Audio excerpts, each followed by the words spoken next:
La política fiscal durante el presente gobierno ha sido probablemente una de las más conservadoras. Esto me lleva a pensar y a preguntar si no se hicieron los diagnósticos suficientes o adecuados para adoptar las decisiones de política monetaria que estamos mirando. Sí, porque la gente está equivocada y cree que ha habido un hurto, que se llevaron los fondos o que les rebajaron. Señor, vaya y háblele la verdad a la población, y las autoridades políticas también tienen que salir a defender un sistema si es que ellos creen en eso. Básicamente hay un Estado sin ley.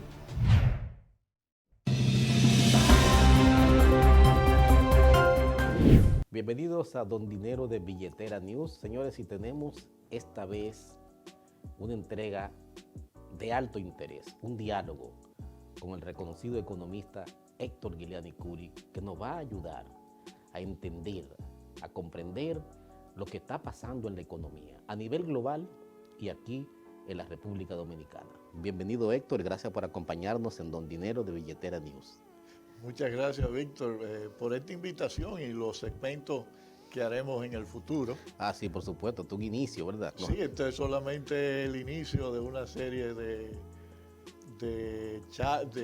intercambio, de diálogo entre nosotros para ver si podemos edificar al público y mantener una conversación con él. Esto es un acto inaugural de un diálogo que va a ser largo en el tiempo. Exactamente. Héctor, ¿cómo entender, cómo interpretar adecuadamente lo que está pasando en la economía a nivel global y su impacto en la República Dominicana? Mira, yo creo que el gobierno del presidente Luis Abinader le deparó el destino, una situación económica y política mundial muy difícil. Está primero el choque de COVID-19, correcto, que prácticamente paralizó la economía por más de un año. Sí. Ahora el aumento de los precios del petróleo, en la medida que las economías occidentales se normalizaban del encerramiento del COVID, y que se ha agudizado ahora con la guerra entre Ucrania y Rusia. Y al petróleo se añade también el tema de las materias primas y de los commodities. Exactamente, y a eso se le añade, por ejemplo, el problema del trigo. No solamente en Ucrania y Rusia, que son grandes productores de ese rubro, sino también en China, que es un gran consumidor, pero que también es un gran productor y que está teniendo problemas en su producción nacional. Y eso va a tener que ser sustituido por importaciones en un momento en que la producción rusa y la producción de Ucrania están disminuyen. Wow. Y lo mismo con la soya y los metales. Es decir, son una serie de crisis sin precedentes en los últimos, yo diría, 20 años. Eso es como un segundo COVID, pero económico. Exactamente. Son choques externos que nos afectan, querrámoslo o no. En el tiempo que tú tienes, digamos que conciencia, ¿verdad? Inclusive antes de ser economista, ¿tú recuerdas un fenómeno parecido a este? No, en realidad los problemas eran aislados de economía específica. Vamos a suponer que los Estados Unidos entraran en recesión, o Europa, o la República Dominicana tuviera una crisis como la del 1990, o la del 2004, o la del 2008. O la guerra del 65. O la guerra del 65, pero eran cuestiones aisladas, ¿no? No una serie de choques a nivel global y tan consecutivos. Que nos impactan a nosotros. A todos nosotros. Entonces, República Dominicana vista en ese escenario, en ese contexto. Mira, yo veo que el gobierno, y vamos a verlo desde el punto de vista de nosotros, de República Dominicana, y de un actor, quizá el actor más importante en esto, que es el gobierno, por su manejo de las políticas económicas, tiene que estar muy claro de dónde viene y hacia dónde va. ¿Cuál es la situación económica de la República Dominicana y qué debe hacer? Es decir, el diagnóstico de la economía es muy importante. Y te voy a decir por qué es importante. Y con un ejemplo concreto del actual gobierno. Sí. Yo insistí mucho desde el principio que no debía hacerse una reforma tributaria. En la crisis. En la crisis. Y no debía hacerse porque la República Dominicana no tenía ni problemas de crecimiento. Bueno, tenía un problema de una recesión sin precedente, lo que una reforma tributaria hubiera agravado. No tenía problemas tampoco de sostenibilidad de deuda, como muchos argumentaban, porque aún durante la crisis, el gobierno, tanto el anterior como el actual, pudieron hacer sus pagos sin ningún problema. Y no solamente eso, sino responder efectivamente a la crisis como lo hizo el gobierno anterior. Se intentó la reforma tributaria. Se intentó y fracasó. Y por suerte, porque fíjate lo que hubiera ocurrido ahora, una reforma tributaria en medio de esta crisis. En medio de esta crisis. Sí. No solamente desde el punto de vista económico, sino también desde el punto de vista político. Y volvieron a cometer ese error, sometiendo otra vez una reforma tributaria que ahora mismo el gobierno implícitamente acaba de decir que no tenía problema alguno, porque cuenta con los recursos, por ejemplo, que salió en primera plana de los periódicos. Correcto. De que tenían los recursos suficientes para subsidiar el petróleo y otros artículos. Sí, por ejemplo, ayer se anunció 3.400 millones para subsidio a algunos insumos y también para el arroz local, el pan, las patas alimenticias, e indican ellos que tienen los fondos para esos fines. Exactamente, y es importante que el gobierno sepa de dónde viene, vuelvo a repetir, hacia dónde va. ¿Y ese diagnóstico tú crees que se ha hecho o alguien lo está pensando? No sé si ellos lo han hecho, pero lo que yo he visto en sus acciones, yo creo que están equivocados. Y vamos a comenzar. ¿Equivocado o dando, digamos que, palos a ciegas? Yo creo que palos a ciegas, sí.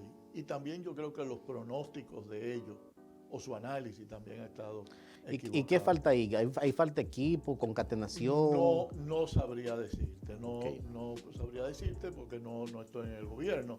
Pero, por ejemplo, vamos a comenzar de un concepto muy simple, Víctor: estabilidad económica. El gobierno primero tiene que estar claro dónde estamos con relación a la economía. ¿Es la economía dominicana una economía estable? ¿Qué significa? Significa una economía estable cuando puede crecer de una manera sostenida y durable a través del tiempo. Tiene baja inflación, tiene un déficit de cuenta corriente que puede financiar sin ningún problema. Por ejemplo, nosotros aquí no hemos tenido que recurrir a un moratorio de deuda, ni a un programa de estabilización con el Fondo Monetario Internacional, ni nada de eso. Y también una economía resiliente, como lo demuestra la recuperación que tuvo la economía dominicana tan pronto comenzó su proceso de apertura, que no es la primera vez que muestra esa resiliencia. La mostró en el año 1990, después de la crisis, en el 2004, después de la crisis, y ahora también. O sea, eso nos lleva a pensar que la raíz, que los fundamentos, como se dice, de la economía dominicana son fuertes. Son fuertes. Entonces, la economía dominicana, nosotros debemos pensar en la economía en términos de equilibrio interno y externo. ¿Qué es equilibrio externo? El equilibrio externo es lo que acabo de decir, que un país puede financiar su déficit con el exterior sin problema alguno. La República Dominicana tiene niveles de reserva actualmente que son los mayores en su historia. Es decir, no hay ningún problema. Externamente estamos en equilibrio, su deuda es sostenible y estamos todo bien a pesar del aumento de los precios del petróleo. En términos de estabilidad interna, estamos parcialmente en un equilibrio interno.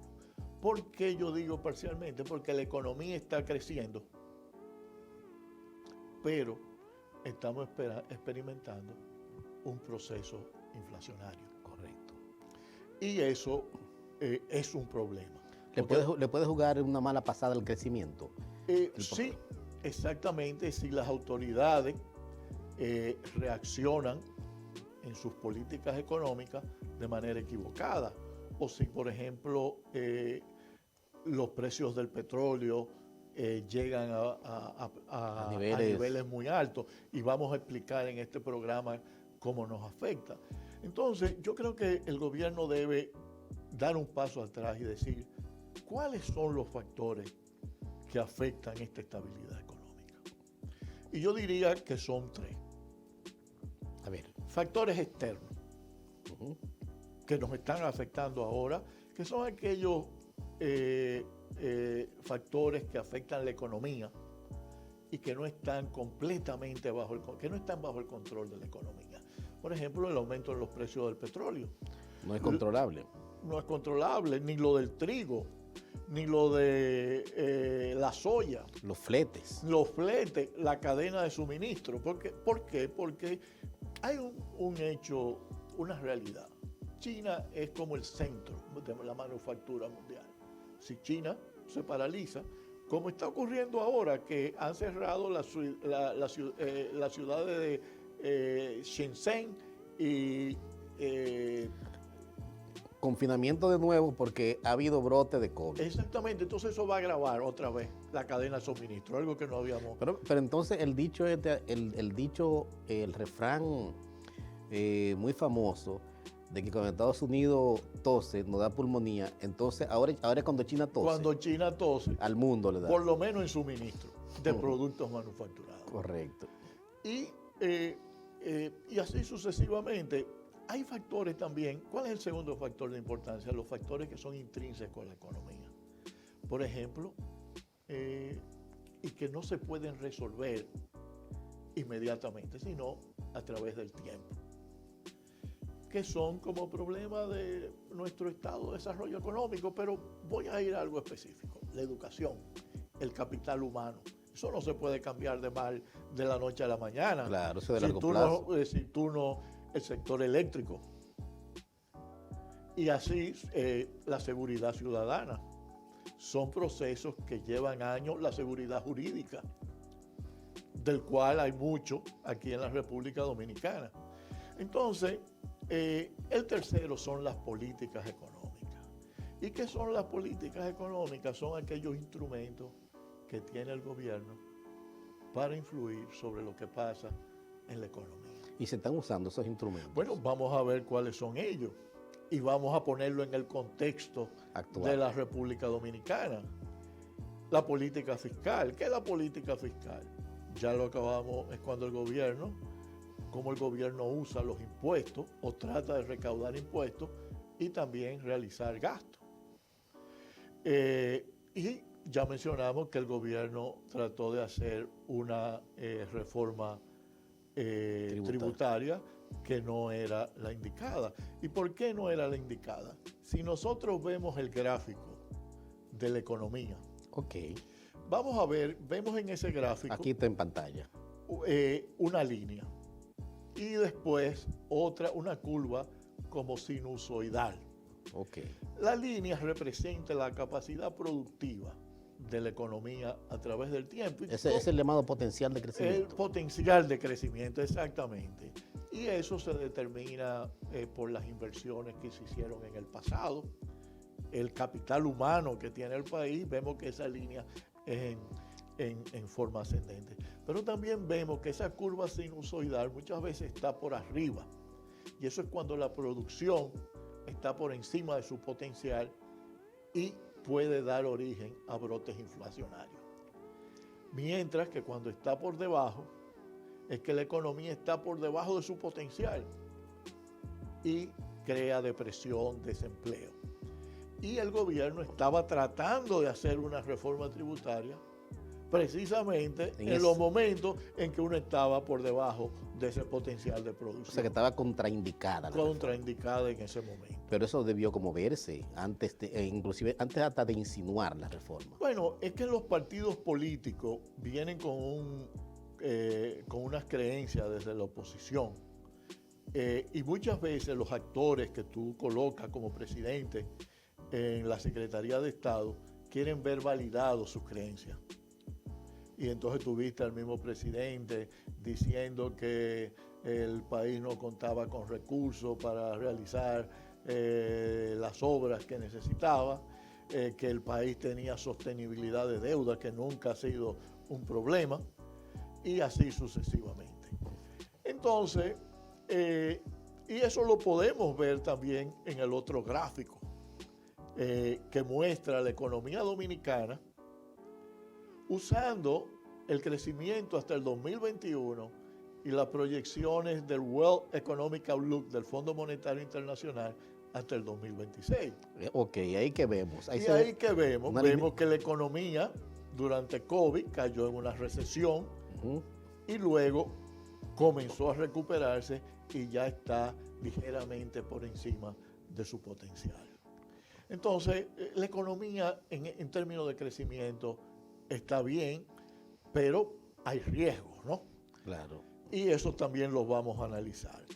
¿Cuál es el otro tipo de política que hay disponible? Tal es política monetaria y cambiaria. Mira, la política monetaria es, por ejemplo, la disponibilidad del crédito, la cantidad de dinero en la economía, ver si el crédito ha estado aumentando considerablemente, que desborde la capacidad productiva de la economía. ¿Ha ocurrido eso que justifique una política monetaria restrictiva?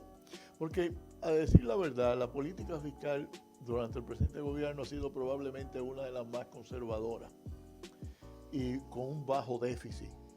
Y si tú miras, por ejemplo, las estadísticas fiscales, tú vas a ver que quizás el 55% del gasto de capital o el 40 y pico por ciento del gasto de capital, o mejor dicho, de compra de activos no financieros, para ser más preciso, ocurrieron en el mes de diciembre, que es probable una transacción, no sé con quién tiene que ver, y sobre la cual no se ha dado explicación,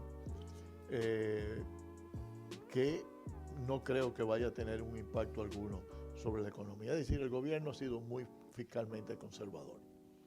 Y también la política monetaria yo no creo que ha sido tan expansiva como para justificar un aumento de las tasas de interés. Y si se justifica, creo que hay otros mecanismos que no son de mercado que podrían utilizarse. Entonces, esto me lleva a pensar y a preguntar si no se hicieron los diagnósticos suficientes o adecuados para adoptar las decisiones de política monetaria que estamos mirando. Bueno, yo creo que muchas veces las autoridades del Banco Central quieren mostrar que ellos están dispuestos a quitarle el plato de comida a la gente de la mano, tomando medidas firmes como aumento en las tasas de interés, ¿no? Y eso muestra su credibilidad y fortaleza. Y yo creo que fue por eso que lo hicieron. Más que ellos crean que son factores monetarios que estén creando el problema.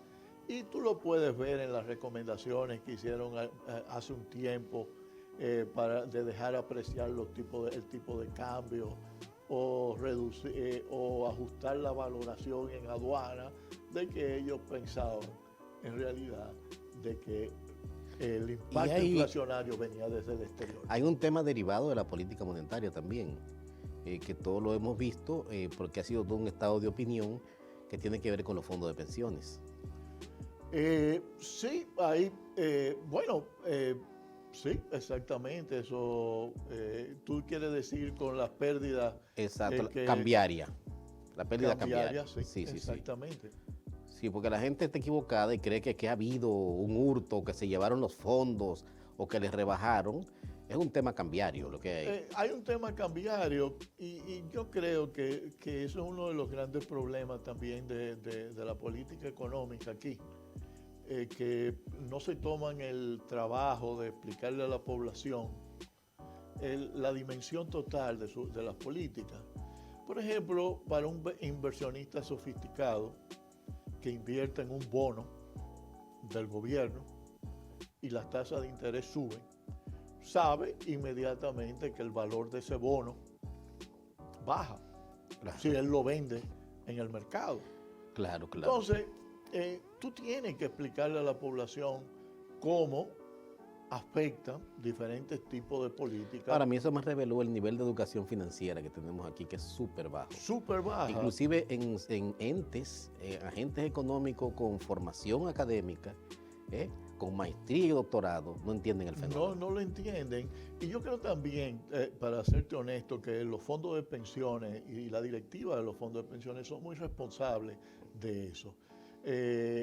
Primero las demandas populares que no tenían nada que ver con este tema, Claro. sino por la preferencia de la gente en un momento de crisis de dinero ahora, que dinero después, que podrían estar muertos, como era una posibilidad dentro de una crisis como la del COVID, ¿no?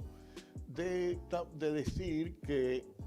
poner a decir que si se desembolsaban esos fondos que iba a crear una crisis económica, cuando en realidad lo que había una escasez de demanda. Señor, vaya y háblele la verdad a la población, y las autoridades políticas también tienen que salir a defender un sistema si es que ellos creen en eso. En este caso, el gobierno anterior.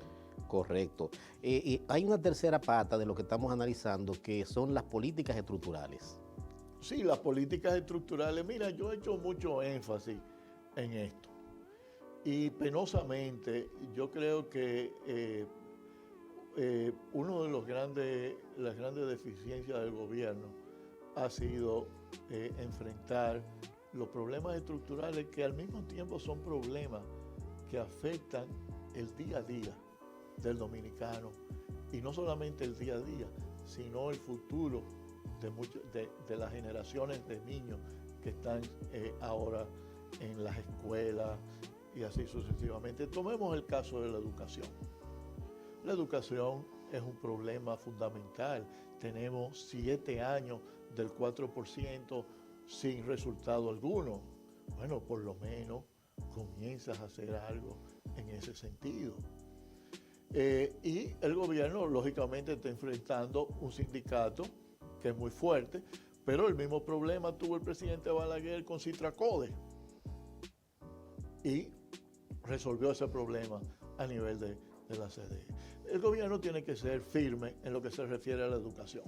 O tú quieres asegurarle un ingreso a los profesores y usar el 4% para eso, o tú quieres mejorar la educación. Y yo creo que el votante promedio, la persona de un barrio, hay que explicarle qué significa una buena educación para ellos.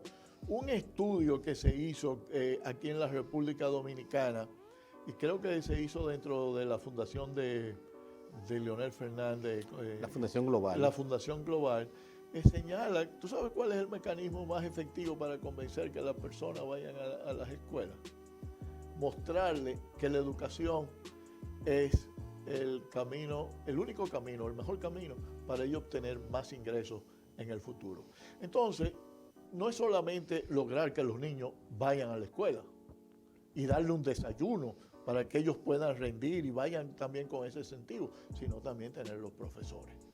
Correcto. Y en eso hemos fracasado completamente. Tenemos 7 años sin logro alguno y nos vamos a pasar 4 años más, como lo dije hace unos meses en un programa de televisión.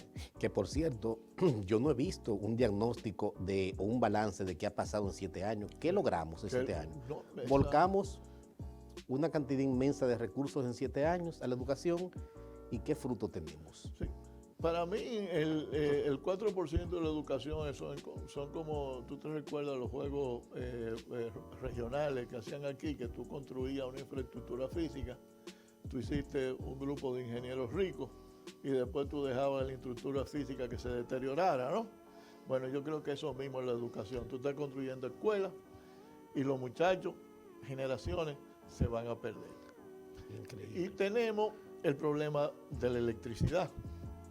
El problema de la electricidad aquí básico es el sector distribución.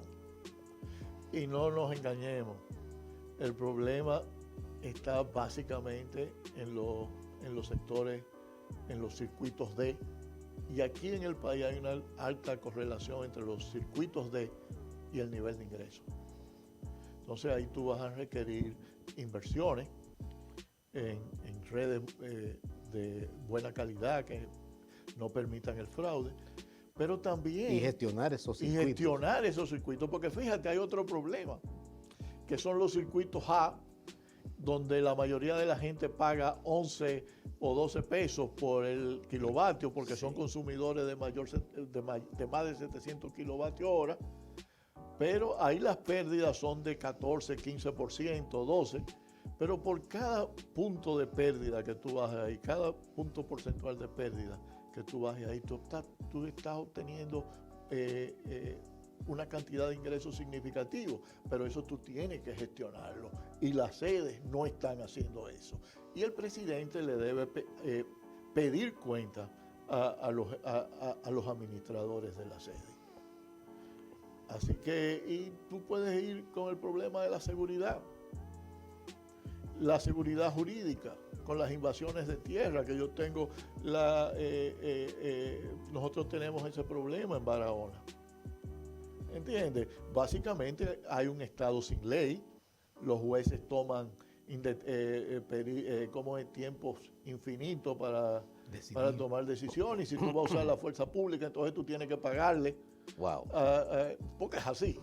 Entonces es un estado delincuencial en todas las etapas. Los mismos robos de electricidad. Los mismos robos de electricidad son personas dentro de los circuitos que se dedican a eso, probablemente en asociación con las autoridades y los policías que pasan por ahí diariamente. Sí. Y el gobierno nunca ataca ese tipo de problemas. Tú pones, yo recuerdo cuando estábamos en CDE, que se trató de fortalecer la parte de la fiscalía, pero si tú no tienes apoyo represivo, tú no vas a poder. No hay manera de lograr. No hay manera de lograr, porque tampoco tú vas a poder someter a la justicia a esas personas. Bueno, Héctor, yo creo que hemos hecho más o menos un paneo y una fotografía más o menos en términos de introducción completa de lo que está pasando en la economía, y que en futuros diálogos, ¿verdad? Porque vamos a continuar, entonces veremos en detalle esos aspectos ya más desarrollados. Te agradezco tu que me acompañe aquí en este diálogo. Yo tengo altas expectativas, no me dejes solo, ¿eh? No, seguiremos, vamos a ver si tratamos la inflación en el próximo segmento. Ah, correcto, señores, ustedes saben, el próximo segmento será inflación. Vamos a aprender de Héctor Guiliani Curi. Muchísimas gracias. Ok, gracias a ti, Víctor.